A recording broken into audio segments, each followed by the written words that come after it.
Big boss live അപ്ഡേറ്റിലേക്ക് പോകാം. അതിനു മുന്നേ ചാനൽ സബ്സ്ക്രൈബ് ചെയ്യാത്തവരൊന്ന് സബ്സ്ക്രൈബ് ചെയ്യുക.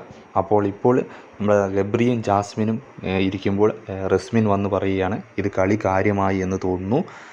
ഗബ്രിക്ക് ജാസ്മിനോട് പ്രണയമുണ്ട് എന്ന് റസ്മിൻ അവരുടെ മുന്നിൽ വെച്ച് അവരോട് തന്നെ പറയുകയാണ്. ഇത് കളി കാര്യമായി, നിൻ്റെ കണ്ണുകളിൽ അത് കാണാൻ സാധിക്കുന്നുണ്ട്, നിനക്ക് ജാസ്മിനോട് പ്രണയമുണ്ട് എന്നൊക്കെ റസ്മിൻ നമ്മുടെ ഗബ്രിയോട് പറയുകയാണ്. അപ്പം ഗബ്രി പറയുകയാണെങ്കിൽ, എനിക്ക് അവളോട് പ്രണയം തോന്നിയാൽ ഞാൻ ആദ്യം അത് അവളുടെ ചെവിയിൽ പറയും, അത് കഴിഞ്ഞ് ഞാനത് യമുന ചേച്ചിയോട് പറയും എന്നൊക്കെ ഗബ്രി പറയുന്നുണ്ട്. അപ്പോൾ റസ്മിൻ തന്നെ പറയാണ്, അല്ല, നിൻ്റെ കണ്ണുകളിൽ അത് കാണുന്നുണ്ട്, നിനക്ക് അവളോട് പ്രണയം തോന്നിയിരിക്കുന്നു, ഇത് കളി കാര്യമായിരിക്കുന്നു എന്നൊക്കെ റസ്മിൻ പറയുകയാണ്. അവരുടെ ഏറ്റവും അടുത്ത ഫ്രണ്ട്സിൽ ഒരാളാണ് റസ്മിൻ. അവർക്ക് വേണ്ടി അവിടെ സംസാരിക്കുന്ന ഒരു വ്യക്തിയാണ് റസ്മിൻ. ആ വീടിനുള്ളിലെ ഒരു വ്യക്തിയാണ് റസ്മിൻ. ആ റസ്മിൻ തന്നെ പറയുന്നു, ഇത് കളി കാര്യമായിരിക്കുന്നു, നിങ്ങളുടേത് ഫ്രണ്ട്ഷിപ്പ് അല്ല, നിങ്ങളുടെ പ്രണയമാണ് എന്ന് റസ്മിൻ തുറന്ന് അവരോട് തന്നെ പറയുന്നു.